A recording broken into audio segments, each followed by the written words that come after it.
Mesdames et messieurs, chers amis de la nature, que vous soyez ici avec nous ou en ligne chez vous, je vous souhaite une très cordiale bienvenue au Château de Prangin, Musée national suisse, pour cette première édition du Café Climat. Ce projet est né de la volonté de créer un nouveau rendez-vous annuel pour dialoguer autour de la thématique de l'écologie sous une forme conviviale. Quel beau cadre que notre jardin potager historique, véritable conservatoire de fruits et légumes anciens. Le maître à penser de cette journée est mon collègue et conservateur des jardins, Stéphane Repas-Mendes, à qui je passe la parole. Je vous souhaite à tous et à tous un excellent après-midi. Merci. Bonjour à toutes et à tous. Je vous remercie d'être présents pour cette journée. Je remercie aussi Hélène pour ses quelques mots d'introduction aujourd'hui.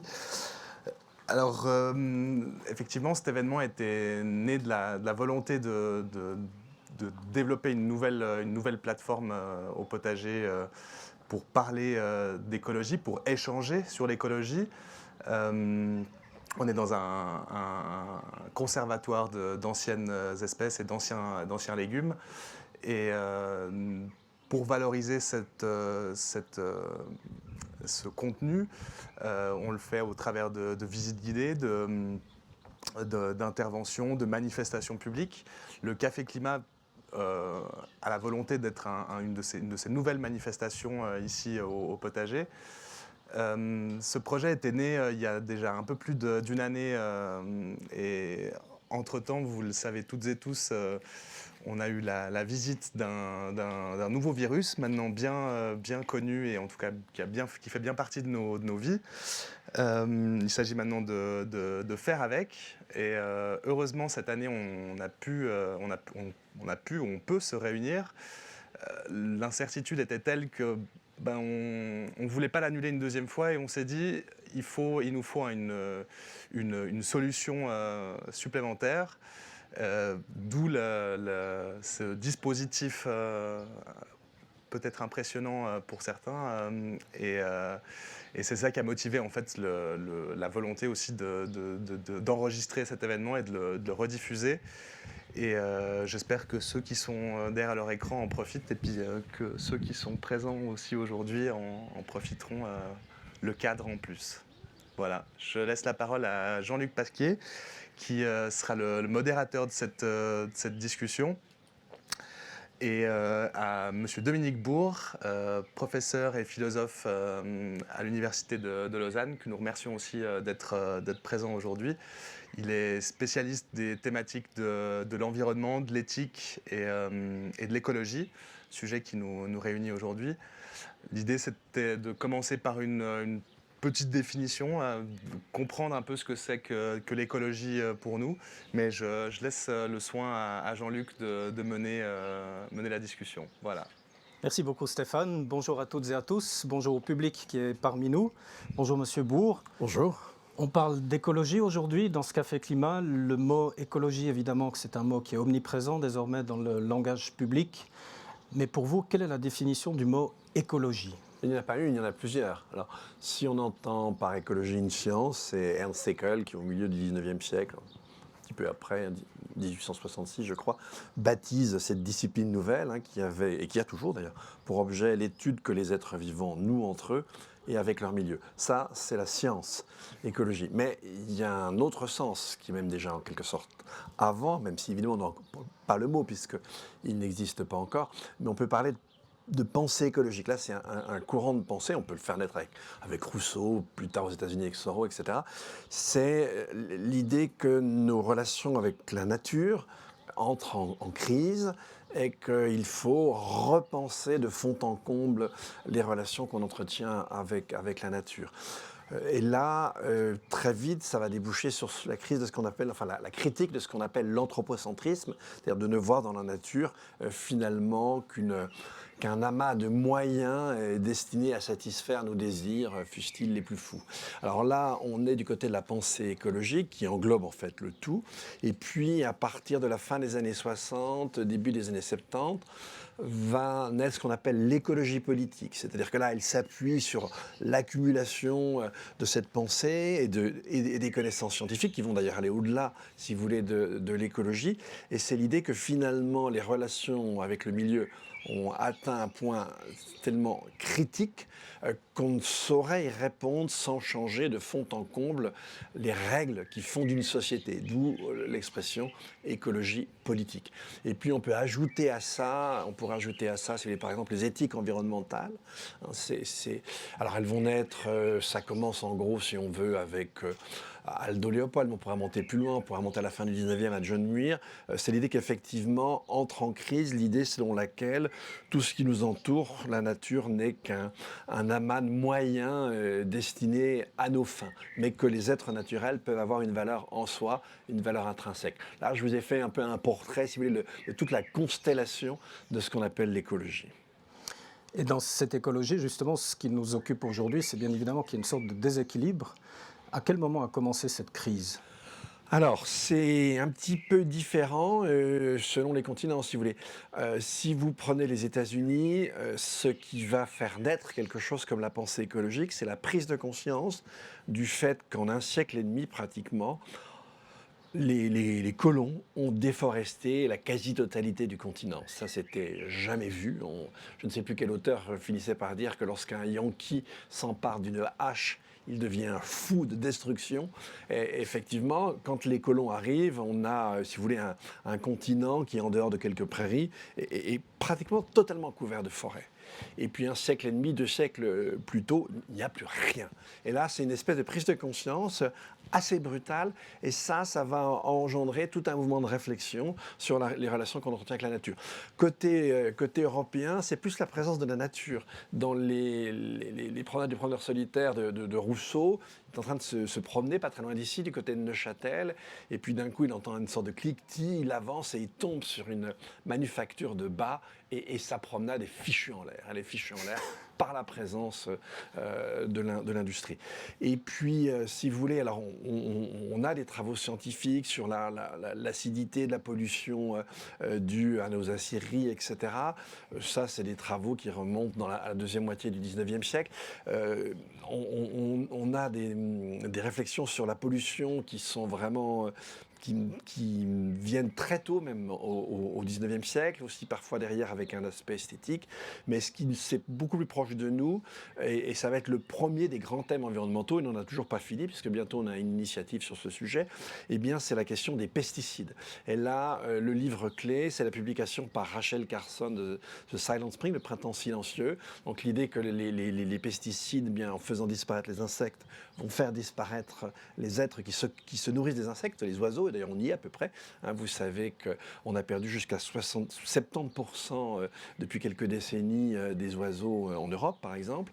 Et là, on est sur la montée en puissance du thème de la pollution chimique des produits de synthèse. Et ça, c'est un thème qui ne cessera de monter en puissance. Et les études sur le sujet ne vont cesser de se développer, de se multiplier depuis les années 60. Et pourtant, on continue toujours à utiliser ce type de produit. Donc vous parlez effectivement de mécanisation, d'agriculture intensive d'un côté, et de l'autre d'une réelle prise de conscience qui date déjà de plusieurs décennies, voire plusieurs siècles. Comment est-ce que vous expliquez que ce déséquilibre existe toujours entre l'appréciation du beau, entre la bonne chair qu'on aime bien manger, et finalement qu'il n'y ait pas de réelle prise de conscience de l'être humain ? Alors oui, d'une certaine manière, il y a en tout cas... Qu'il n'y en ait pas, non, mais il y en a peu et elle ne débouche pas sur le plan d'ordre de grandeur vraiment significatif. Alors on essaie de contenir un petit peu les choses, mais si on prend par exemple l'exemple des néonicotinoïdes, on commence à mettre en évidence leur danger dans les années 90, et puis on commence seulement à les interdire. Et leur interdiction n'est pas systématique. Avec l'histoire des betteraves, là récemment, en France et ailleurs, on a réautorisé les néonicotinoïdes. Donc en fait, on continue à être dans une civilisation pour laquelle eh bien, le milieu n'a aucune valeur en lui-même, il n'est qu'un moyen, et en général on conçoit plutôt ça comme un stock de ressources que comme quelque chose de vivant et de lié à des équilibres, et on n'a toujours pas mis fin à notre passion destructrice. Alors, c'est d'autant plus curieux que, en fait, si vous voulez, cette passion destructrice, l'augmentation de nos capacités industrielles, durant les 30 Glorieuses, manifestement, elles ont sorti les gens d'un inconfort quand ce n'était pas de la misère. Et puis, durant cette période, on a bien vu que, en fait, l'industrie, oui, a débouché sur une augmentation du bien-être. Ça a été le cas avec, si vous voulez, par exemple, la salubrité des appartements. Effectivement, quand il fait moins 20 et que vous allez faire vos besoins dans une petite cahute en bois à 30 mètres à l'extérieur, et ça à minuit, c'est tout à fait agréable. Bon, il y a eu le chauffage central, etc., l'électroménager. Et on a une période, ce qu'on a appelé les 30 Glorieuses, alors c'est pas tout à fait 30 en fait, c'est début des années 50 jusqu'au début des années 70, où là, manifestement, la production industrielle a débouché sur l'augmentation du bien-être, par les infrastructures, par des services publics qui fonctionnaient bien, a débouché sur le plein emploi, et puis sur une véritable réduction des inégalités. Or, en fait, ce mécanisme qui fait que la croissance du PIB, je le répète, débouche augmentation du bien-être, réduction des inégalités et plein emploi, ça s'est franchement enrayé depuis le début des années 70, et aujourd'hui c'est l'inverse. Quand vous écoutez certains aficionados du progrès, je ne sais pas moi, quelqu'un comme Laurent Alexandre, c'est plutôt cauchemardesque ce qu'il vous raconte. Et puis effectivement, beaucoup d'études nous ont montré que cette espèce d'équation entre PIB et ces trois vertus, ça a plutôt tendance à se transformer en trois poisons. C'est-à-dire une explosion des inégalités, un bien-être maintenant qui commence à descendre, et qui pourrait descendre beaucoup plus, et puis alors des inégalités qui ont explosé, et alors la Suisse c'est pas le cas, mais dans beaucoup de pays, en tout cas même en Suisse, si on regarde en termes de population active, par rapport à l'ensemble de la population, elle a tendance à se réduire. Donc là où on avait des fruits, on a plutôt affaire à des poisons, mais l'inertie des mentalités est telle, le battage médiatique est tel, quand vous avez en Suisse une initiative sur les pesticides, que sais-je, vous savez très bien, Avenir Suisse, etc., déverse des dizaines, si ce n'est pas plus, de millions. Et au début, l'initiative part en fanfare, et puis elle se ratatine à la fin, au moment de la votation et de ses résultats. Donc voilà, on en est là. C'est assez bizarre, c'est assez curieux, mais je n'ai malheureusement pas de meilleure explication à vous donner. Donc c'est marrant, vous parliez de cette notion de confort qu'on a acquis au gré de la mécanisation, au gré de l'avancée technologique. Et pendant cette pandémie, on a vécu un retour aux sources, c'est-à-dire que les citadins se sont retournés vers la campagne, ont perdu de leur confort pour aller justement cultiver eux-mêmes. Comment est-ce que vous expliquez ce retour du citadin à la nature ? Alors, retour du citadin à la nature, vous allez peut-être un peu fort. En tout cas, on a eu une nature qui est venue en ville. Voilà. Et ça, c'était très visible, surtout durant le premier confinement, et surtout dans les pays, si j'ose dire, un peu carcéraux, comme la France, où les gens étaient coincés dans leur petit appartement et n'avaient pas le droit de sortir. Alors là, effectivement, quand ils regardaient par la fenêtre, ils vont même parfois, dans certaines villes, voir des biches ou des sangliers, ce qui était effectivement assez étonnant. Et ça s'est accompagné, alors après, par une petite accélération, mais assez nette, de l'exode urbain. C'est-à-dire, et ça c'est aussi peut-être associé au numérique par ailleurs, c'est-à-dire que vous avez de plus en plus de gens, et la Covid a accéléré le phénomène, qui veulent abandonner les villes. En tout cas, les immenses villes, les mégalopoles où on se sent coincé. Et alors en été, on est coincé franchement par la chaleur. C'est tout sauf agréable. Donc effectivement, on a constaté un petit peu ce mouvement. Mais dire que tout le monde revient au champ, non. Alors maintenant, en revanche, et ça va être variable selon les pays. Ici, c'est moins vrai parce que le fait de cultiver la terre est quelque chose de beaucoup plus compliqué. Mais dans un pays comme la France, vous avez une installation agricole sur deux, qui est souvent le fait de gens plutôt en milieu de vie, parfois la quarantaine, très souvent avec des parcours professionnels qui s'appuient sur une formation de haut niveau et qui veulent retourner à la terre. Et quand ils retournent à la terre, évidemment, c'est pas pour pratiquer l'agriculture conventionnelle avec un immense tracteur de 500 chevaux. Non, c'est en général pour se lancer dans l'agroécologie, quand ce n'est pas le maraîchage permacole, la permaculture. Et là, justement, vous me donnez le mot justement avec la permaculture, qui est quand même le bon sens à l'état pur.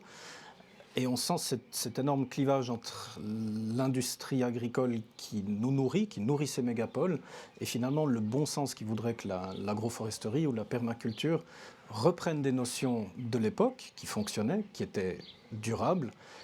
Pourquoi est-ce que ça ne fonctionne pas aussi vite? C'est-à-dire qu'on connaît la recette, mais sans pouvoir la traduire en solution. Oui, alors cela dit, la permaculture, alors bon sens sans doute, oui, mais pas simplement. Hein. Si on revient à ses fondements, c'est Holmgren. Holmgren, dans le cadre de son master, hein, c'est carrément la permaculture naît avec un diplôme de master, il faut quand même le faire. Hein, si ça pouvait inspirer tous nos étudiants, c'est sympa. Et il fait ça avec son vieux prof qui est Mollison, mais c'est Holmgren qui fait le boulot. Hein. Ouais. Mollison est bien sympathique, il a des cheveux blancs, voilà, c'est quand même Holmgren qui a fait le travail. Et puis lui s'est inspiré à la fois de ce que la science des écosystèmes, justement l'écologie dont on parlait tout à l'heure, nous apprend, comment effectivement, dans un biotope, les différentes plantes vont s'épauler les unes les autres, certaines, par des nodules qui sont dans la racine, vont fixer l'azote, elles vont le fixer pour les autres, certaines vont attirer le prédateur du prédateur des autres, etc. C'est comme ça que fonctionne la nature, hein. Ça n'a échappé à personne, il n'y a pas d'intrants dans la nature, hein. Et ça marche pas mal quand même, et ça dure depuis quelques milliards d'années. Donc voilà, il y avait ça d'un côté, et puis en même temps, il s'inspirait des aborigènes. Et donc, il a fait cette espèce de jonction très intéressante entre un savoir très sophistiqué, une sagesse, laquelle sagesse contenait des éléments de ce savoir, mais évidemment pas par les mêmes voies. Et ça, je pourrais vous donner d'autres exemples qui sont assez étonnants. Et c'est ça qui fait naître la permaculture. Et effectivement, la permaculture, c'est se réinsérer dans un tout, c'est vraiment solidaire d'une civilisation nouvelle. Alors, Holmgren, quand il pense ça, on est au milieu des années 70, il est très influencé par le rapport Meadows. Hein, je vous rappelle, publication du rapport, le fameux rapport au Club de Rome. Et un des scénarios de ce rapport au Club de Rome, scénario Standard Run, mais en fait, c'est simplement business as usual. Quand on regarde les courbes de l'époque, hein, il y a 6 courbes. Il y en a une, c'est les ressources non renouvelables. Ça descend depuis le début, c'est normal. Et les autres courbes, c'est toutes des courbes de Gauss, des courbes en cloche. Et puis les courbes redescendent entre 2020 et 2040, je vous rappelle qu'on est en 2021, et en fait, quand on replaque la réalité sur les courbes de l'époque, on est complètement saisi parce que il y a moins d'1% d'erreur. C'est très étonnant. Et donc, effectivement, si ça continue comme ça, c'est pas génial, parce que ça redescend. Donc, voilà, lui, il réfléchit comment, dans une situation de crise, il prend ça, alors il anticipe un peu, hein, on est au milieu des années 70, les courbes étaient censées redescendre à compter de 2020, c'était pas les années 70. Enfin, il anticipe là-dessus, il dit, voilà, comment je peux concevoir une agriculture qui soit parfaitement résiliente et qui ne conduise pas l'humanité à faire une bêtise. Si je regarde l'agriculture conventionnelle, c'est vraiment le programme des Lumières. Le programme des Lumières, qui date d'avant, hein, c'est l'avènement de la science, l'imposition du mécanisme. C'est l'idée que les êtres humains sont les seuls à avoir accédé à la pensée, la sensibilité. Les plantes, les animaux, tout ça, c'est des machines. Donc en fait, tout ça, c'est que des moyens à notre service. Nous autres humains, on est étrangers à cette nature qui pue, qui nous embête, qui est inconfortable, etc. Donc nous, on doit franchement artificialiser, construire un monde de plus en plus artificiel, s'arracher en permanence à la nature. Ça, c'est le programme des Lumières. Alors, ça va donner de très belles choses, hein, ça va donner les droits humains, on va pas s'en plaindre, hein, il ne va surtout pas les bazarder, attention. Hein, mais ça donne pas que ça donne l'agriculture conventionnelle. Hein, en fait, le programme de l'agriculture conventionnelle, c'est « je m'arrache à la nature ». Alors ça commence début du XXe siècle, quand on va apprendre à capter de manière synthétique l'azote de l'air, on va s'émanciper du cycle naturel de l'azote, ensuite on va s'émanciper, si vous voulez, des cultivars, hein. On va prétendre qu'il y a une plante universelle qui va mieux répondre, le climat, les sols, tout ça, il faut péter ça nous emmerde, hein. Il faut vraiment un truc bien rationnel, et puis on va s'émanciper de la faune. Si vous regardez aujourd'hui, par exemple, si vous prenez les plantes traditionnelles, elles n'ont plus de microbiote, elles n'ont pas d'endophytes. Si vous reprenez une variété traditionnelle, vous allez retrouver les endophytes. Ça, c'est des travaux très récents, etc. Donc, l'agriculture conventionnelle, c'est la nature. Ça pue, je m'en arrache. ça produit des idiots en mauvaise santé. Donc, c'est pas génial comme programme. Et puis, voilà, l'idée, c'est de revenir là-dessus, de revenir à quelque chose de plus complexe, de plus intégré. Et vous avez parlé d'agroécologie, de permaculture, d'agroforesterie, et c'est ce qui conviendrait de développer. Donc il suffirait théoriquement de s'affranchir justement de l'homme dominant, comme il aimait se projeter comme un chêne au milieu d'un champ et de dire « moi je domine tout ». Alors que désormais les recherches vont justement dans l'autre sens, c'est-à-dire qu'on va comprendre l'interaction entre chaque individu et qui fait que le chêne, à lui seul, pendant des siècles et des siècles, peut se nourrir sans se déplacer. Absolument. Alors que l'homme fait tout le contraire. Absolument. Et j'espère justement maintenant, c'est de savoir est-ce que l'homme sera suffisamment intelligent pour capter ce message de la nature, à dire qu'il n'y a pas de dominance, mais uniquement une interaction qui fait qu'on peut durer. Est-ce qu'on arrivera à traduire ça? Oui, je l'espère. En tout cas, ces connaissances se diffusent. Mais si vous voulez, quand on regarde dans l'histoire, l'espèce humaine, c'est franchement rentemplant. Hein. C'est-à-dire qu'on les additionne toutes et on continue. Quand vous regardez sur la question du changement climatique, c'est quand même dingue. C'est une vieille histoire. Hein.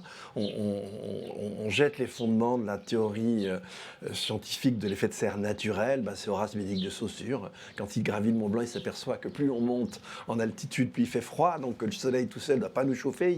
Il faut faire intervenir des gaz pour comprendre qu'il fait un peu plus chaud sur Terre. Sans ces gaz, il ferait moins 18. Hein, ce ne serait pas génial. On ne serait pas là à pérorer. Donc si vous voulez, c'est toute une construction. Et puis disons, depuis les années... les premiers rapports au président des États-Unis, c'est les années 60. Avant, il faudrait penser au travail de Keeling qui va commencer à mesurer la variation dans l'atmosphère de la concentration de carbone. Je peux vous donner l'exemple pour vous montrer la folie humaine d'un numéro de Science et Vie qui doit dater de mai 59. Je ne sais même pas si c'est même pas mai 58. En tout cas, c'est l'une des deux dates. Et là, on décrit, en fait, on redécrit un peu l'effet de serre et on fait part des recherches de Keeling.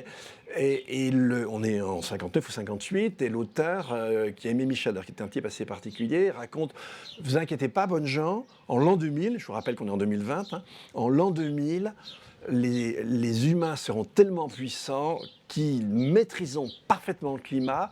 Un petit coup sur le thermostat à droite, on est tous à la piscine. Un petit coup sur le thermostat à gauche et on est tous au ski. » Il ne vous a pas échappé, ce n'est pas exactement ce qui s'est produit. Hein. Et ce genre de scientistes, aujourd'hui, vous en avez encore à l'appel, ils n'ont toujours rien compris. Donc je vous dis, on est une espèce rentemplant. Alors, dans l'estomac de rentemplant, il y a une minorité agissante qui essaie de faire remonter au cerveau de rentemplant quelques informations.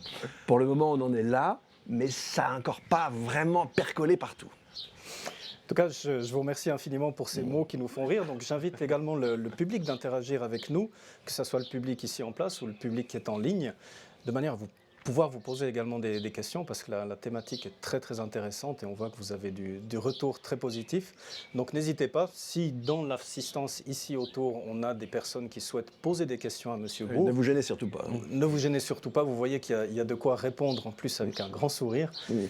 Moi, j'ai encore une petite question pour lancer le débat. J'ai appris tout dernièrement, et c'est une magnifique image, que dans le monde horticole, les arbres ont commencé à souffrir de l'homme quand l'homme a introduit la tronçonneuse. Oui, ça a dû être dur. Hein. Alors, rentemplant avec une tronçonneuse, on imagine que ça ne donne pas du joli.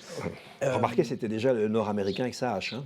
Oui, exactement, mais il devait sélectionner, il y avait énormément d'énergie humaine à dépenser avant d'abattre un colosse, alors que désormais, avec une lame de 120, eh bien, vous abattez un colosse en quelques minutes. Qu'est-ce qui a fait justement que l'homme, à ce moment-là, n'a plus réfléchi en sélectionnant, en ayant une sorte de respect de l'arbre, d'un respect du vivant, pour passer tout simplement à « je sélectionne pour une consommation unique » à « je sélectionne » ou je ne sélectionne même plus, je fais une coupe rase pour le profit. Alors les forestiers ne sont pas comme ça, mais l'humanité dans sa grandeur, vous l'avez parlé, est un rentemplant dans ce niveau. Je suis désolé, mais je vais vous faire une réponse franchement un tiroir. Merci beaucoup. et je vais vous mener en bateau, si j'ose dire, pendant un certain temps. Mais c'est une histoire qui m'a complètement frappé. Quand vous regardez... nos connaissances scientifiques. Ça fait quelques décennies qu'on a compris qu'il y a des cycles d'évapotranspiration. Par exemple, si on prend la forêt amazonienne, on a des vents dominants qui viennent de l'Atlantique et on a des pluies qui vont aller jusqu'à la cordillère des Andes. Ce qu'on a compris, c'est qu'il y a, je crois, je ne vais pas me tromper, 6 cycles successifs d'évapotranspiration.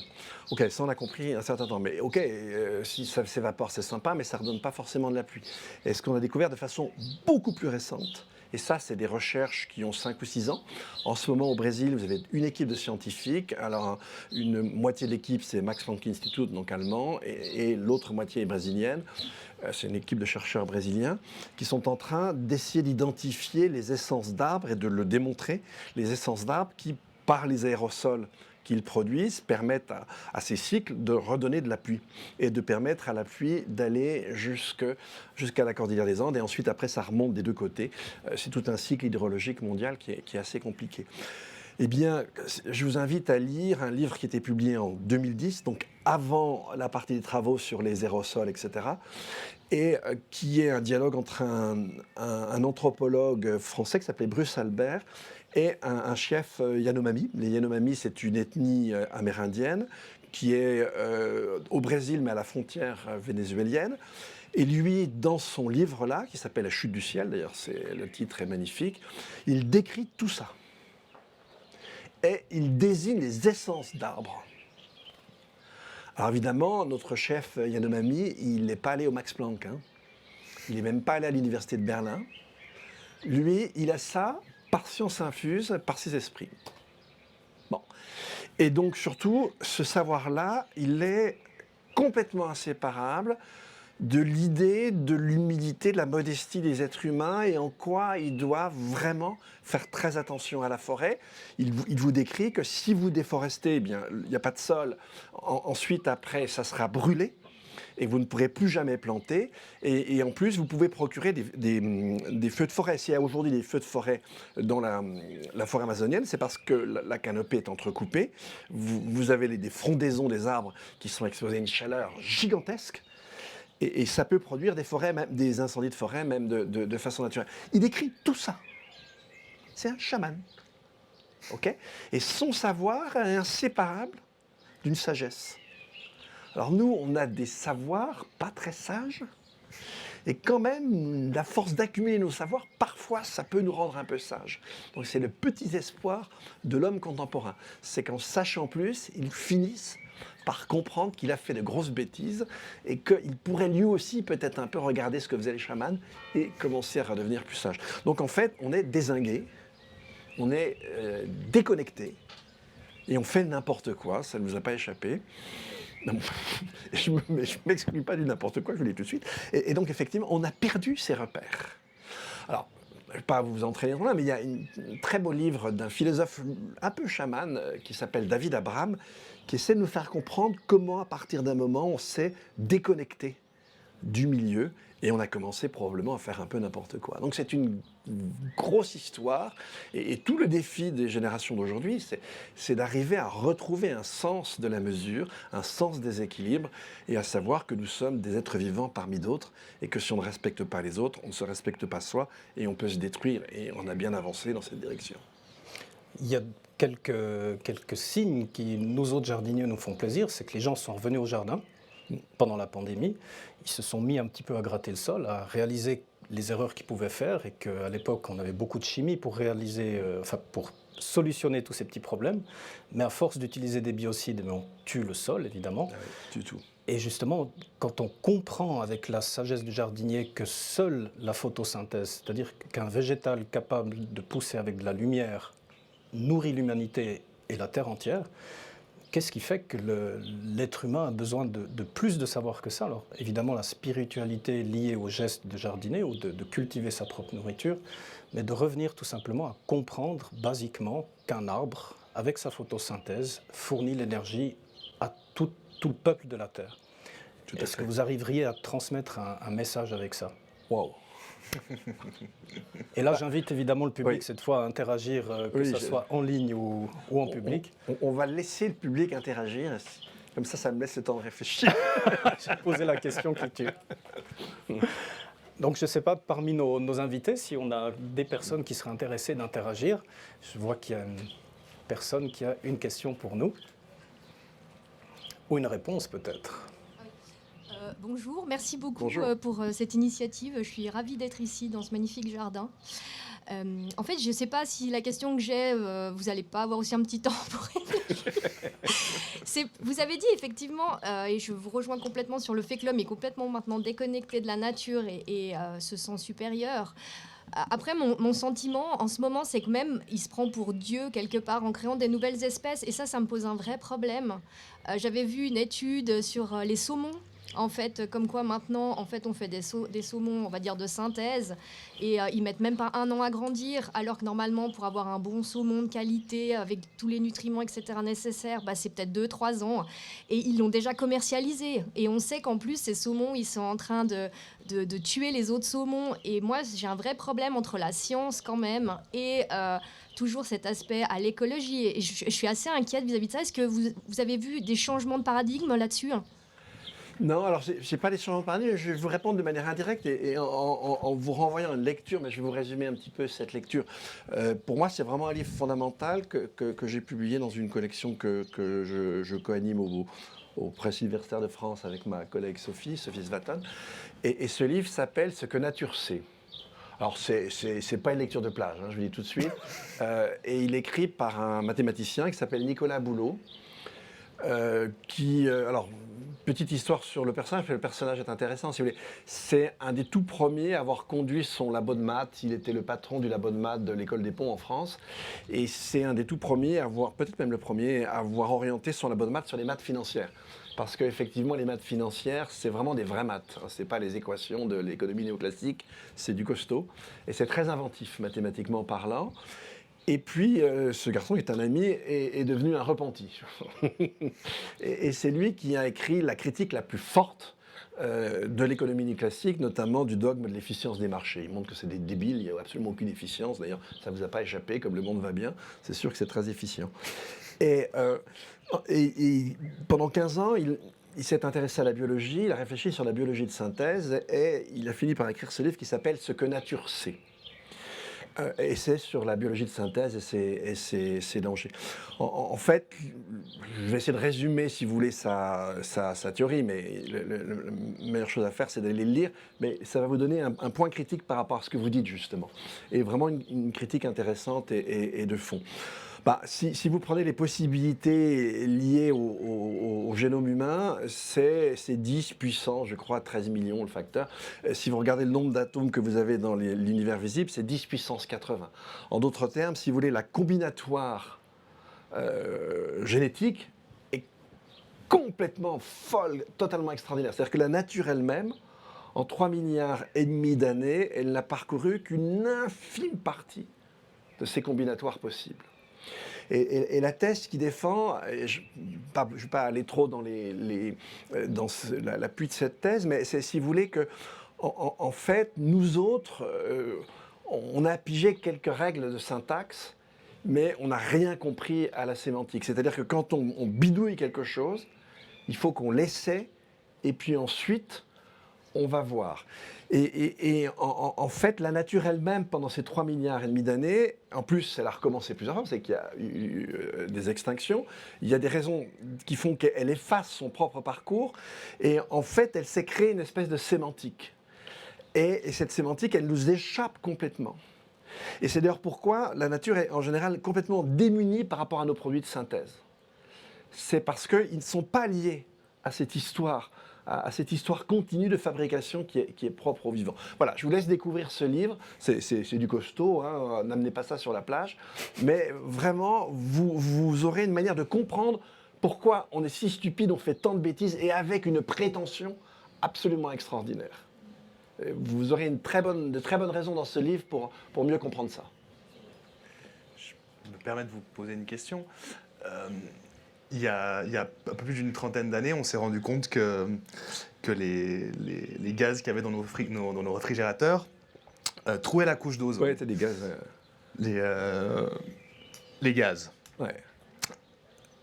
la communauté internationale s'est réveillée, on s'est rendu compte qu'effectivement il y avait un réel problème, qu'on allait finir sans couche d'ozone et qu'on allait finir par tous mourir.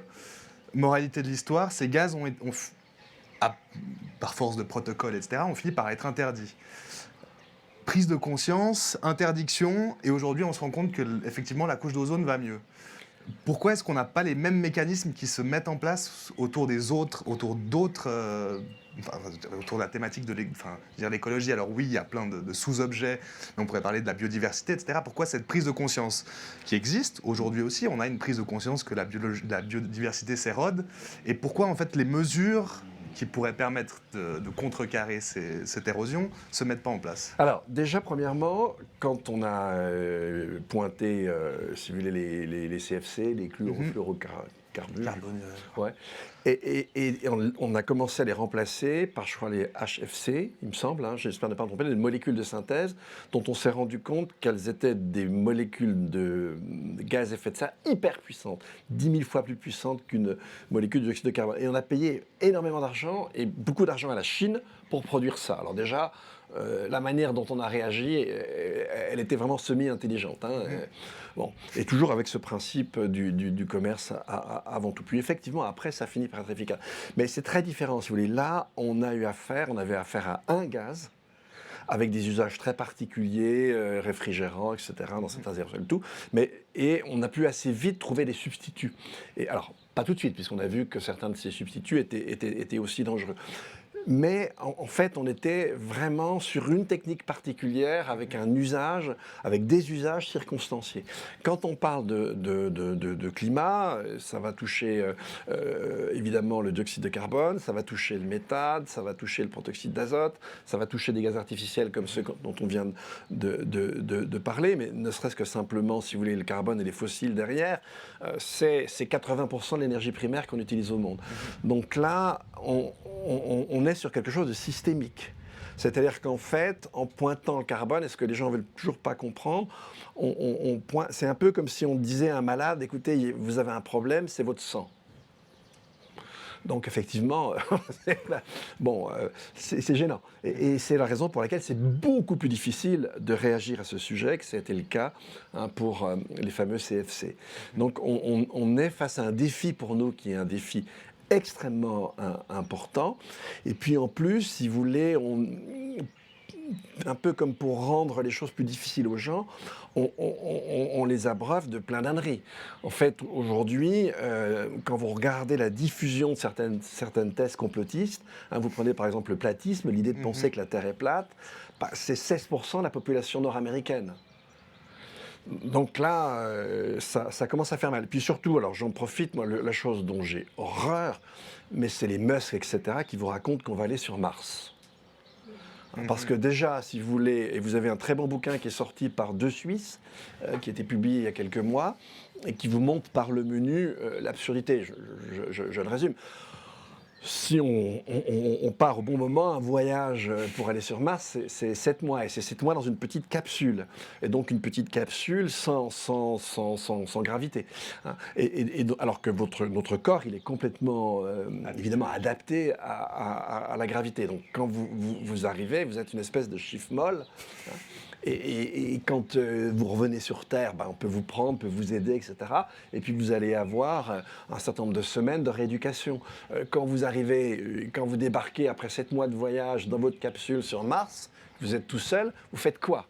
Vous ne pouvez même pas sortir de votre capsule. Et puis les combinaisons d'aujourd'hui, c'est 30 kilos. Donc là, une combinaison de 30 kilos, paf, elle vous colle au sol et vous bougez pas. Alors, bon, maintenant, imaginons qu'on soit magique, ce qui n'est franchement pas tout à fait le cas, vu ce qu'on a fait. Bon, imaginons. Et on est même capable de recréer sur Mars une atmosphère qui ressemblerait à celle de la Terre. OK, mais la gravité de Mars est insuffisante pour maintenir cette atmosphère. Donc, voilà. Donc, l'idée d'aller sur Mars, c'est une connerie. Puis maintenant, vous prenez un raisonnement purement philosophique. Pourquoi on irait sur Mars? Parce qu'on n'est pas capable de maintenir la vie sur Terre et on serait capable de la créer ex nihilo ailleurs. Moi, il me semble qu'il y a un petit problème. Donc, et ça, si vous voulez, ce genre de conneries, les gens sont contents. Si on peut aller sur Mars, les amis, qu'est-ce qu'on ferait chier à arrêter nos 4x4 Pourquoi je ne prendrais pas l'avion toutes les semaines? Donc, si vous voulez, on fait tout, on dit tout aux gens pour qu'ils ne bougent pas, pour qu'ils s'enracinent dans des croyances qui sont en fait dangereuses. Et dangereuse pour la survie de l'humanité sur Terre. Hein, si vous voulez, le changement climatique, ce qu'il faut bien comprendre, et ce n'est pas la peine d'aller très loin, si on devrait avoir, les modèles nous disent qu'on aura plus de degrés, les modèles plus pessimistes, c'est début de la décennie 2040, les plus optimistes, à chaque fois c'est plutôt les pessimistes qui se sont avérés, c'est début de la décennie 2050, ok, c'est pas très loin. Et là, ça veut dire, sous les tropiques, et les tropiques, il n'y a pas d'été, d'hiver, ça veut dire que vous aurez un nombre de jours impossible de calculer, mais avec une probabilité dans certains endroits sur Terre très forte d'avoir une accumulation chaleur-humidité qui vous empêche d'évacuer la chaleur de votre corps par la transpiration. Donc en d'autres termes, vous montez jusqu'à 41 degrés. Là, en général, on appelle le curé, mais là, vous allez directement rejoindre son patron. Bon, et en 10 minutes. Donc, c'est ça le changement climatique. C'est énorme. Et c'est déjà des contrées sur Terre. Si on va plus loin dans la folie, une très belle étude qui est parue il y a 2 ans maintenant, nous montrant que c'est assez rapidement un tiers de l'actuelle humanité, de l'humanité d'alors, qui devrait être plus nombreuse que la nôtre, on approche les 8 milliards, qui ne pourraient pas vivre. Parce qu'effectivement, plus vous montez en chaleur, plus vous additionnez les dixièmes, si vous voulez, l'aire géographique qui serait susceptible de connaître la situation que je viens d'écrire, elle s'élargit. Donc c'est une folie. Et en fait, vous voyez très bien que nos réactions ne sont pas à l'échelle de cette folie. Quand on se donne un objectif, par exemple la loi CO2, je vote pour, de toute façon, que les choses soient claires. Mais si vous voulez, les instruments ne sont pas au prorata. On se donne un objectif, moins 50% en gros en 2030, neutralité en 2050, les moyens ne sont absolument pas en face. Et comme je vous l'ai dit, comme c'est systémique, les moyens devraient être assez lourds. C'est sûr que c'est contraignant. Quand on parle d'écologie punitive, c'est débile. Je vous donne encore un autre exemple, et je finirai là. Quand vous prenez aujourd'hui un avion de ligne et vous allez du Caire à Seattle, vous avez consommé autant d'énergie que celle qui était nécessaire pour l'édification des 3 grandes pyramides de Gizeh. N'oubliez pas qu'en juillet 2019, vous avez un pic de transactions aériennes où vous avez eu jusqu'à 200 000, un jour je crois qu'il y a eu 200 000 voyages aériens de ligne en une seule journée. Donc on a construit 600 000 pyramides en une journée. Donc notre humanité est folle. Et effectivement, elle est follement destructrice. Et elle construit un château de cartes. Elle le brûle. Monsieur Bourg, en tout cas, je vous remercie infiniment pour cette belle dernière image des 600 000 pyramides dans le domaine de l'écologie. On a encore visiblement... Anti-écologie, les pyramides. Voilà. Une dernière question du public pour boucler cette conférence. On vous écoute. Bonjour, merci beaucoup pour cette conférence. En fait, je voulais revenir à Rantanplan. Vous venez de dire que l'humanité est folle. Je pense que les gens qui sont là savent qu'effectivement, tous ces faits sont clairs. Scientifiquement, il n'y a aucun débat.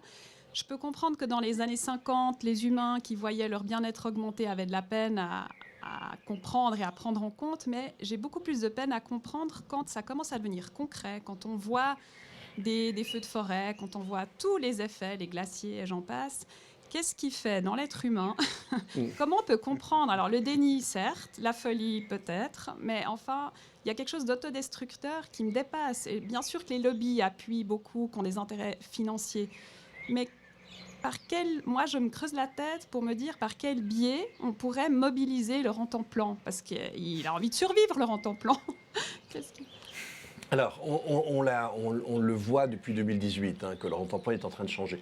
C'est-à-dire que, si vous voulez, tant qu'on avait affaire à un danger qui pouvait nous paraître abstrait. Et là, je vais vous donner un exemple qui est un ami scientifique du climat. Je vais le nommer, c'est Hervé Le Treut. C'était le patron, jusqu'à il y a 2 ans, de Grand Institut Pierre-Simon Laplace en France, un des grands instituts mondiaux de recherche sur le climat. Lui-même me disait, jusqu'en 2018, je regardais mes modèles. C'était mon boulot, quoi. J'avais aucun sentiment, aucune émotion. J'étais pratiquement comme un entomologiste qui détesterait les insectes. Je m'en foutais, ça n'avait pas de sens pour moi, je savais bien faire ça, ça m'amusait, mais c'était de l'amusement. Et me dit-il, à compter de 2018, alors là je ne rigole plus du tout. C'est-à-dire que ce que me racontaient mes modèles, j'ai commencé à le vivre dans mon corps. Et tout scientifique qu'il est, il est comme tout un chacun Rantanplan. C'est-à-dire que nous, on n'est pas sortis, si vous voulez, du paléolithique. Je vois un mammouth qui me fonce dessus, je dégage. Mon voisin me dit, ici, dans un mois, un mammouth passe, va te faire voir. Et le climat, c'était ça. Et le GIEC a très mal communiqué, a toujours communiqué sur la fin de siècle. On s'en fout. Et même les climatologues eux-mêmes s'en foutaient, donc vous voulez-vous que les gens réagissent. Et puis, depuis 2018, on voit que ça bascule, ça change. Et là, je n'ai pas d'équivalent pour la Suisse, parce que c'est plus compliqué avec les cantons, le plurilinguisme et tout. Mais côté français, c'est des maniaques des sondages. Et donc là, on voit chaque fois systématiquement, on a vu ça avant la Covid, on est toujours autour de 55% des gens qui se disent vraiment sensibles. Et l'humanité est ainsi faite que lorsqu'il y a une vague de chaleur intense, alors là, ça explose les 55%. Donc, voilà, maintenant, on va être de plus en plus confronté aux difficultés. On pourra même l'être probablement dans la décennie sur un plan de production alimentaire. Pour le moment, c'est que l'augmentation de la production qui se tasse, mais ça va finir par redescendre comme les courbes dont je parlais tout à l'heure. Donc, on aura de plus en plus, si vous voulez, d'indices qui vont nous rappeler dans nos corps et dans nos sens que nous sommes fous. Et là, on va bouger. Le seul problème, c'est que le climat est tragique, c'est un piège, si vous voulez. En fait, quand vous émettez une molécule de gaz à effet de serre, elle déploie très rapidement, j'imagine instantanément, un tiers de son pouvoir de réchauffement. Les 2 autres tiers, elle va les déployer au cours des décennies. Et donc, en fait, je dégrade et je ne passe pas à la caisse. C'est général des problèmes d'environnement. Je dégrade et je passe toujours à la caisse après. Et là, c'est la génération suivante qui passe à la caisse. On s'en fout. C'est pour ça que vous avez les jeunes dans la rue. Eux, ils ne sont pas fous. Ils savent qu'ils vont morfler toute leur existence. Donc, s'ils ne sont pas complètement crétins, ils se mobilisent. Et ils vont faire des ZAD. Voilà. Donc, espérons que, si vous voulez, ça va aller assez vite et qu'on aura encore un peu de marge pour ne pas se dégringoler, quoi. Merci beaucoup, Monsieur Bourg. On s'est entretenu avec vous d'écologie. Je vous remercie infiniment pour votre intervention, l'intervention également du public. Et ne nous quittez pas, on va se rejoindre d'ici quelques minutes en accueillant Monsieur Jacques Dubochet à ce même endroit. Merci beaucoup.